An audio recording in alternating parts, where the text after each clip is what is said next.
Profissionais da construção civil dos mais diferentes setores usam a matemática no desempenho de suas funções. O arquiteto na elaboração dos projetos, nas maquetes e plantas.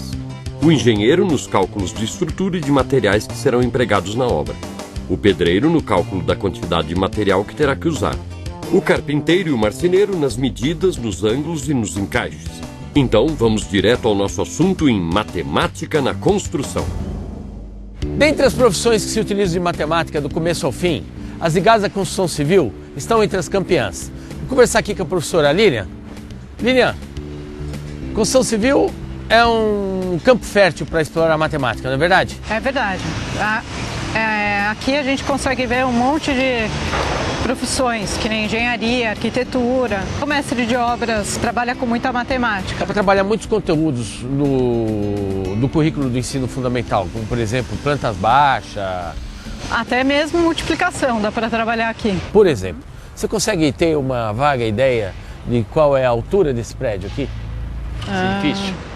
Assim de cara, não, mas se a gente contar os andares, provavelmente vai dar para fazer essa conta. Eu acho que tem uns 25 andares. Acho que sim. Acho que então, tem uns 25 andares mesmo. Imaginando que, por exemplo, o pé direito de cada prédio, ou seja, a altura entre o chão e o teto dos apartamentos, cerca de 3 metros, eu arriscaria dizer que tem 75 metros. É uma boa estimativa para esse prédio. Tem que pensar que tem aqui o chão, que tem um pé direito maior, lá em cima talvez na cobertura tem um pouquinho mais, talvez uns 80 metros. Uns 80. A gente podia propor para os alunos produzir uma informação e justificar essa informação. Né? Quer dizer, esse diálogo que a gente está tendo aqui, por exemplo, tirar da sala de aula. Um aluno pode falar que ele acha que tem 20 metros, ele pode achar que cada andar tem altura de 2 metros, mas trabalhar dentro de um intervalo. E aí é interessante até pensar no tamanho da porta e por que esse argumento de ter 2 metros. Você sabe quanto é que mede uma porta padrão? Uma porta padrão mede 2,10. Os professores podiam investigar isso, né? Um bom começo para ver quanto que tem um prédio. Você sabe como é que eu busco essas informações quando eu preparo atividades para os alunos? Eu vou naqueles cadernos de construção que tem nos jornais domingo e ali tem as informações técnicas. O tamanho do tijolo, o tamanho da telha e... O preço, o custo de uma obra. A gente pode fazer orçamento. Dá para fazer orçamento também, dá para brincar com as plantas baixas. E fazer uma contagem diária, usando semelhança também, é bem legal. Fazer a planta baixa de uma casa ou apartamento é como fazer o mapa desta casa. Planta baixa é o nome que se dá ao desenho de uma construção, feito em geral a partir do corte horizontal. São representações em escala reduzida dos edifícios. A construção de uma planta baixa é uma atividade escolar muito rica, pois possibilita o estudo de diversos conceitos, procedimentos e fatos geométricos como semelhança e ainda relações de proporcionalidade e medidas. A planta baixa permite que se obtenha informações sobre um imóvel, mesmo que ele ainda não tenha sido construído.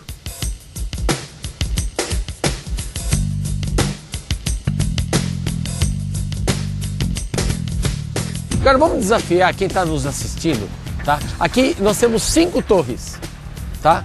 Vamos partir do princípio que são 25 andares, tá bem? Quantas pessoas você acha que vão habitar esse conjunto aqui? Tem que pensar quantos apartamentos tem por andar primeiro, né? Nesses andares que tem 2 apartamentos. Você acha que aqui são 2 por andar? 2 por andar. Esse daqui parece ser um pouco maior. Parece. Tá com cara de ser 4 por andar. Maior. Então, considerando 2 apartamentos por andar, 25 andares, aqui tem 50, são 3 torres, 150 só aqui. E aqui são 4 por andar. 4 por andar. Vai dar quanto? Mas são 2 prédios, né? Que a gente tem aqui. 100 aqui, 100 aqui. 350 apartamentos. Você tem noção a média de pessoas que vivem dentro de um apartamento? 5 pessoas acho que é um número bom, né? Não, vamos pensar isso. Na época dos meus avós tinha muitos filhos. Tinha muitos filhos. Vamos imaginar 4. Vamos fazer de conta. 4. Então, 4 vezes 350... Dá 700, 1.400. Você tem a técnica de multiplicar dobrando, né? Esse tipo de situação eu acho assim super pertinente para propor para as crianças dar sentido para as operações, fazer os cálculos, pensar em tabuada. O cotidiano está aqui, né? É saber problematizar, é ter aquele empenho em produzir problemas, não é? Uma conversa com o engenheiro responsável pela obra pode fornecer informações preciosas para pensar e criar problemas e atividades matemáticas escolares. Renan, tira uma dúvida nossa. A gente estava fazendo estimativa em relação à altura do prédio, pé direito. Você que domina as informações técnicas, conta aí pra gente. Bom, aqui a gente tem o pé direito de cada apartamento, são de 3 metros. Nós estamos aqui com 5 torres, 2 torres nós temos 4 apartamentos por andar, e são 3 torres com 2 apartamentos por andar. O maior de 2 apartamentos por andar são 182 metros quadrados.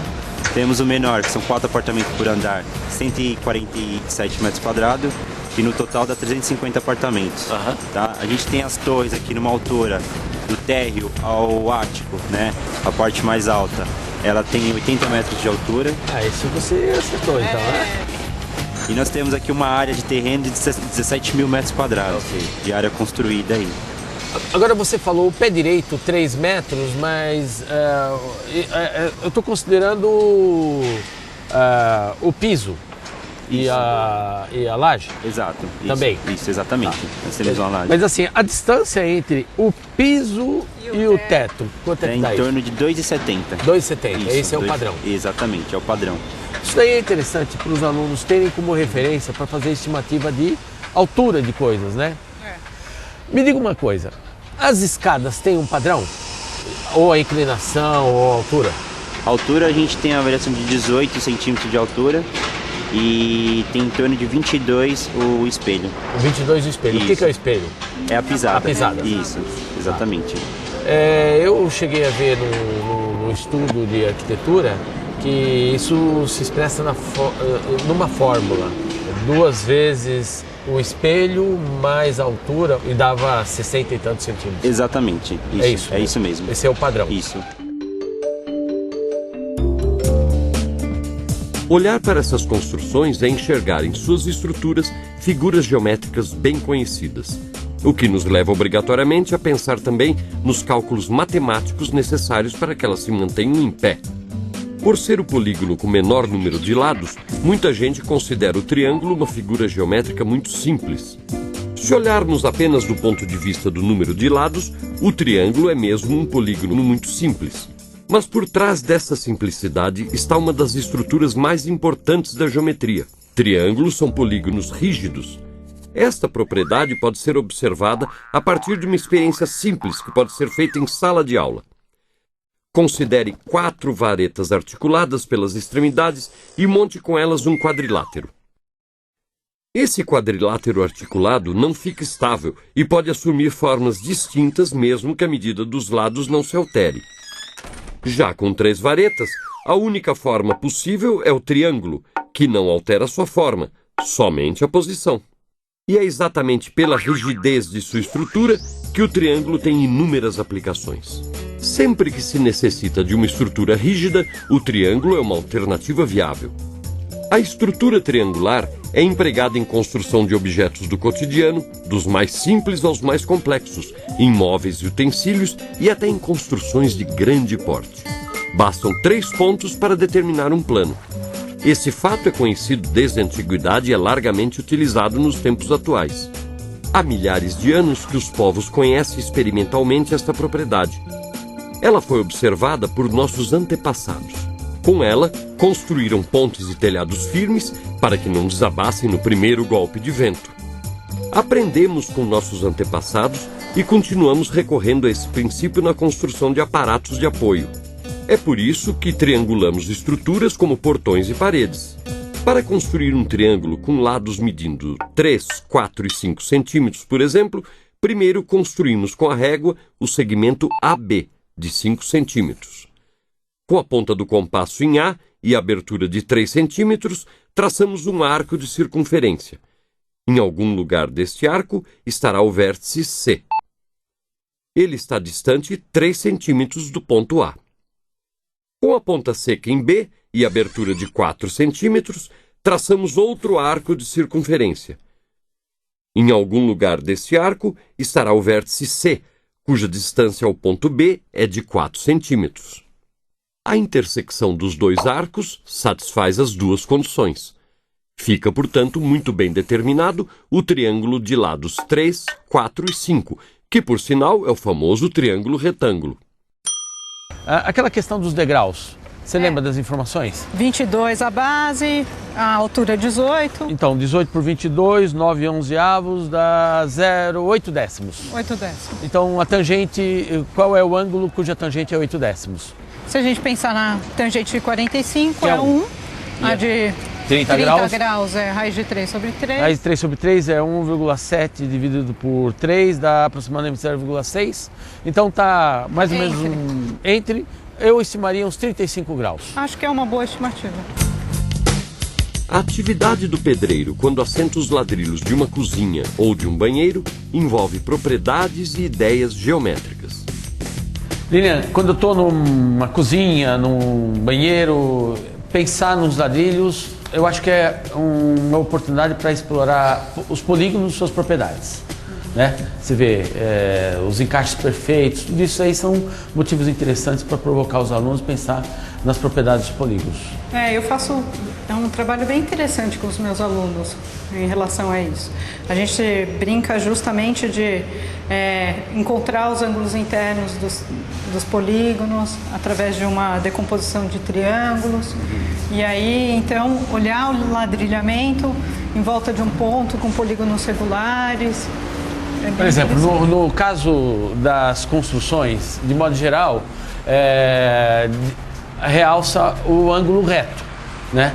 Porque, vê, 4 vezes 90 dá 360 graus. Mas tem ladrilhos que são hexágonos regulares, não são quadriláteros. Né? Aquela lajota hexagonal é um hexágono regular e algumas que são combinações, né, de polígonos. Existem uns tipos de polígonos que a gente chama de polígonos arquimedianos, que são justamente formados só de polígonos regulares. E que fecha sem deixar espaço. Sem deixar espaço. A indústria da construção procura padrões regulares que possam ser produzidos em série e em escala industrial. Uma das formas preferidas para ladrilhar ou fazer pavimentos é o hexágono regular.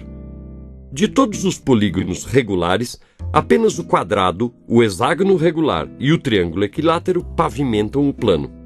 Dizemos que o polígono pavimenta o plano quando é possível preencher totalmente esse plano com um polígono do mesmo tipo, sem necessidade de sobreposição ou remendos para tapar eventuais falhas ou buracos.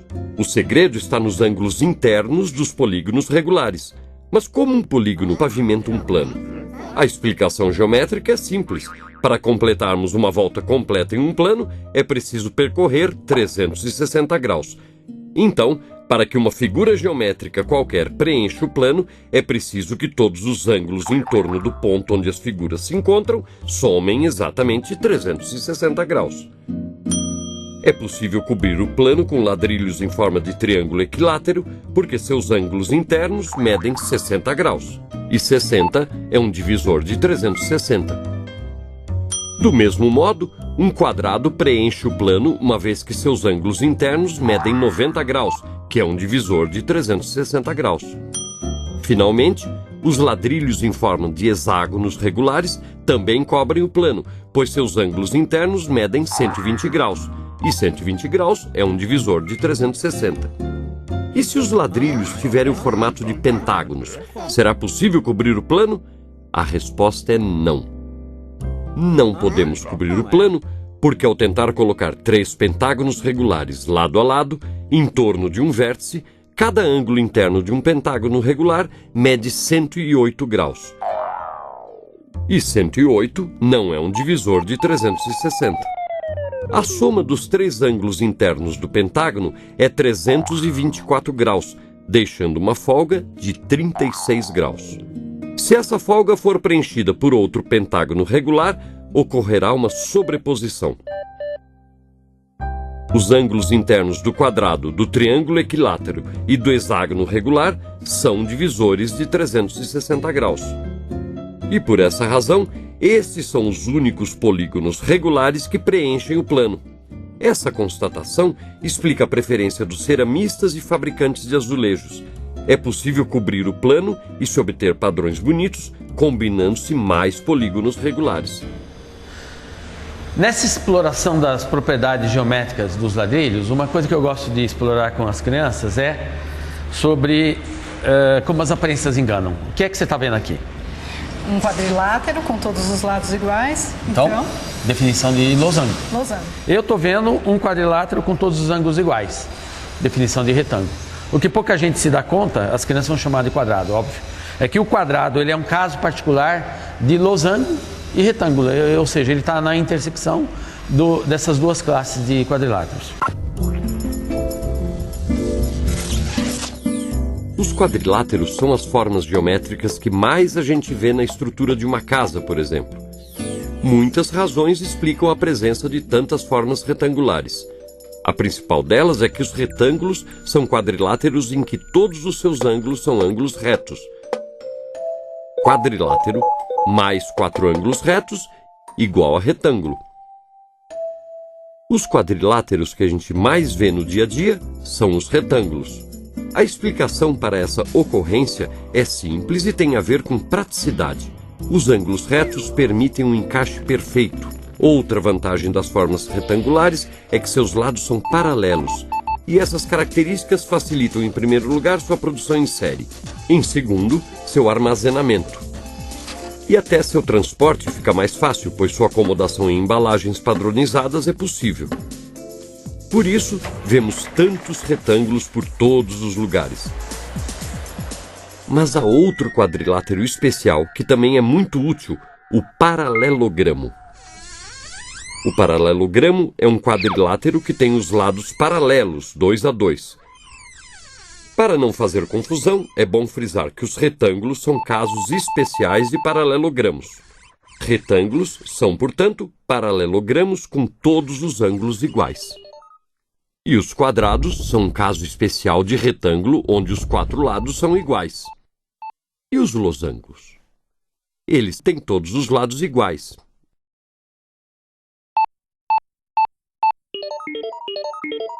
Então, vai ser fácil você entender por que os quadrados são casos especiais de losangos. Eles são especiais porque, além de ter os lados iguais, também têm todos os ângulos iguais.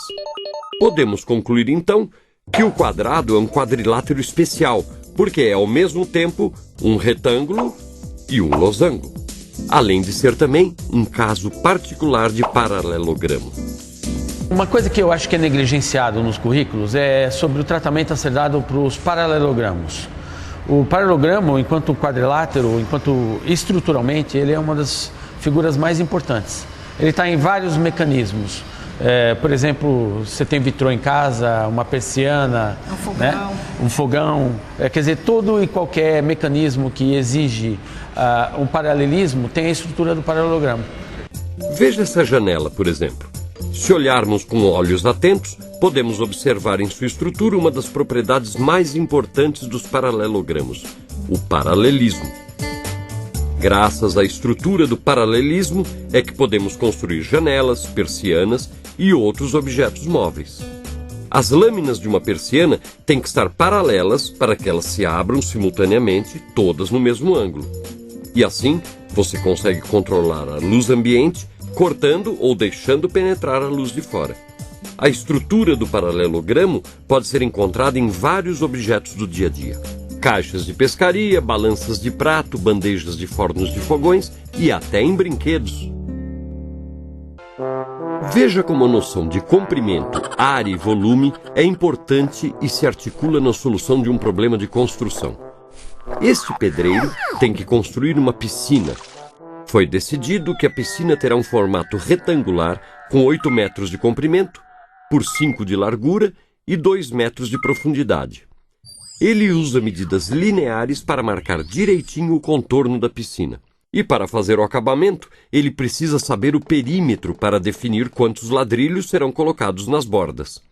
Então, nosso amigo faz cálculos de área para determinar quantos ladrilhos vai usar no fundo da piscina e nas laterais.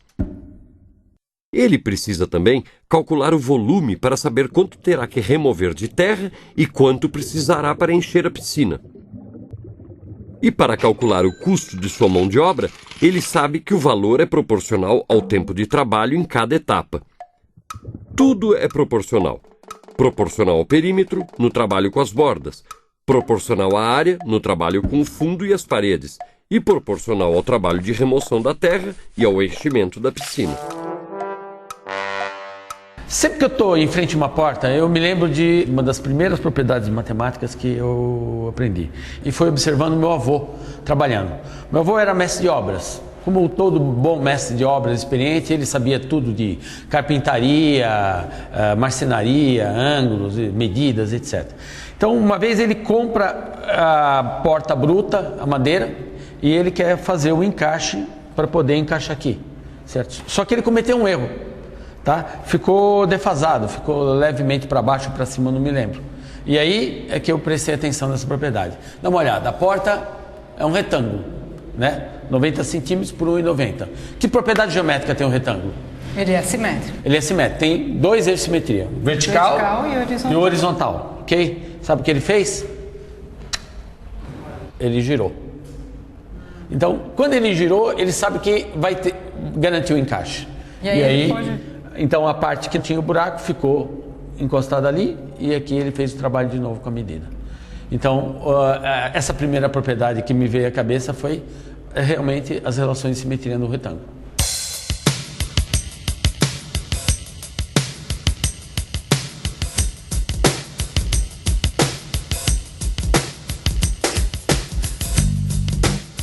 Então, Lilian, você viu que o tema da construção civil, uma casa, ele é rico para explorar atividades matemáticas, não é? Uhum. E você, o que você sentiu disso? Que ideias você tem?